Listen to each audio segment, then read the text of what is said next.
kasing sasakyan sa harapan natin. Prinsipe Elmiro, sa kotse na yan. Diyan tayo tinuturo ng panyo. Lara?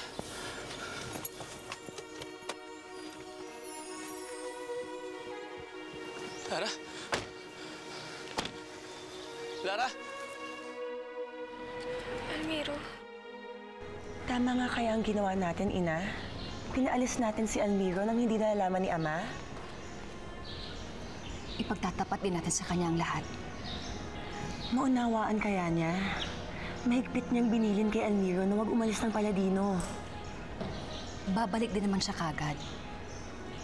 Nangako siya sa akin na kakausapin lamang niya si Lara. Sasabihin lamang niya na mahal niya ito. Tapos babalik din siya kagad dito. Sana nga magkita na sila upang makapagpaliwanagan. Sino ang dapat magkita at mapaliwanagan?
Tama nga sinabi ng panyo.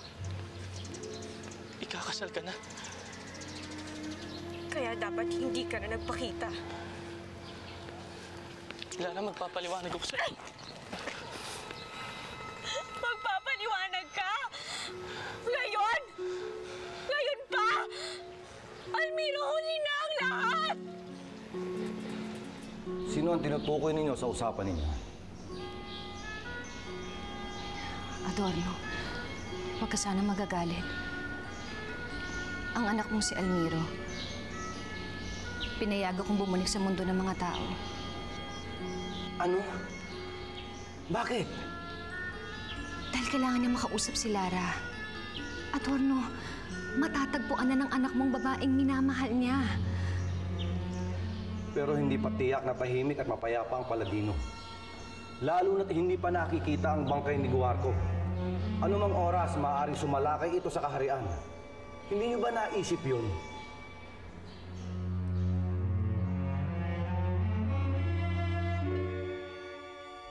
Bakit ngayon ka lang bumalik?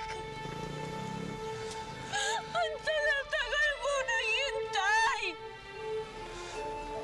Ang tagal-tagal kong umasa! Araw-araw, nag-aabang ako dun sa mga lugar na madalas nating puntahan. Nagmamasakali akong madaratan kita ron. Araw-araw, pumupunta ako dun sa bahay niyo.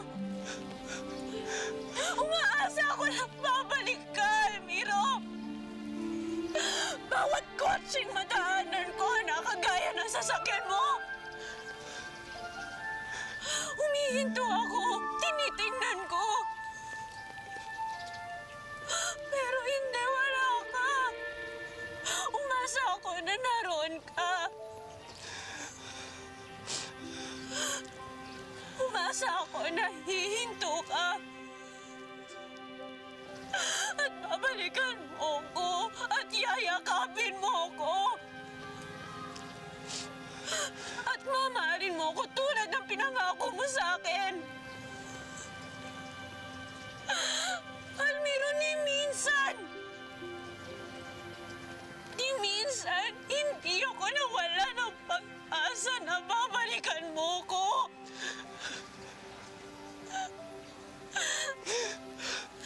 Ni minsan, hindi ako nawala ng pag-asa dahil yun ang alam ko. Yun ang akala ko. Pero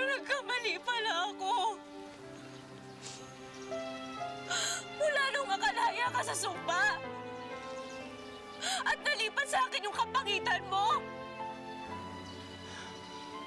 Hindi ka na nagpakita sa akin. Ni yung ninong mo, hindi ko naramdaman, Almiro. Tapos ngayon darating ka, haharangan mo ako. At magpapaliwanag ka. Wala na, Almiro, para saan pa? Hindi mo alam ang mga pinagdadaanan ko.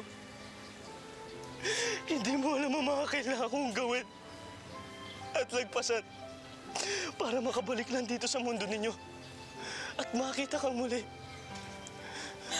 Pero Almiro, bakit ngayon lang? Kahit ako tinatanong ko ang tadhana kung bakit ngayon lang tayo pinagtagpo. Sa bawat oras na lumilipas, lagi kitang naaalala. Lagi kitang naiisip. Sa bawat oras na hindi kita nakakasama. Nagdurugo rin ang aking puso, Lara. Alam kong nagdurusa ka. Alam kong nangungulila ka. Pero wala akong magawa eh.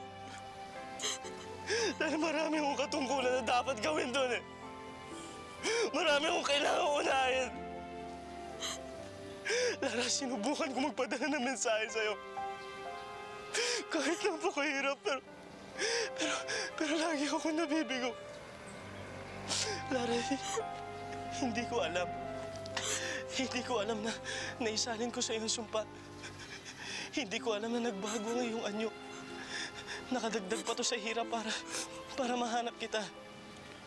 Kung alam ko lang na ganito ang mangyayari, hindi ko na sana hinayaang mapalaya mo pa ako sa sumpa. Mas gugustuhin ko pa ako naghihirap, Lara, kesa sa ikaw. Hindi ako naniniwala sa'yo. Ginamit mo lang ako, Almiro. Lara, hindi totoo yan. Kung hindi totoo, bakit nagpakasal ka sa iba?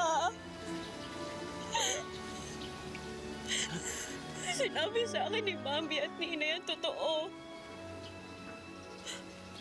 Bago sila umalis sa inyong kaharian, nakatagda ka raw ikasal kay Bawana.